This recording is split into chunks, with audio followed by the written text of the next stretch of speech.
Mouchiete a hérité de ses terres dans les plateaux de Bateke, à l'ouest de Kinshasa. Ce forestier a mis en application l'un des mécanismes prévus dans le protocole de Kyoto pour protéger la couche d'ozone, le crédit carbone. Cette activité d'agroforesterie, elle présente cette particularité de nous permettre de stocker donc, du carbone dans nos arbres. Et ce stockage de carbone nous permet d'émettre ce qu'on appelle des crédits carbone.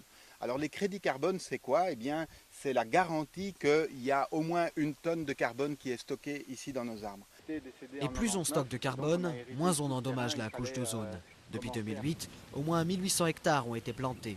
Olivier espère emmagasiner 2,4 millions de tonnes de crédit carbone pour la RDC d'ici 2017. En échange, il reçoit des financements d'associations ou d'entreprises polluantes qui cherchent à éviter des pénalités ou à améliorer leur image. Le premier client est en fait une société française qui s'appelle Orbeo, et qui est une co-entreprise entre le groupe chimique de Rhodia et la Société Générale, qui est une grande banque française. Et l'autre client est un fonds spécialisé de la Banque mondiale qu'on appelle le Biocarbon Fund. Les deux clients ont acheté chacun 500 000 tonnes de carbone depuis 2009.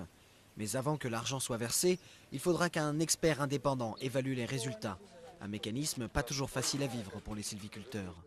2 premières années, on a travaillé sans obstacles. Nous sommes parvenus à respecter les objectifs de 900 hectares par an.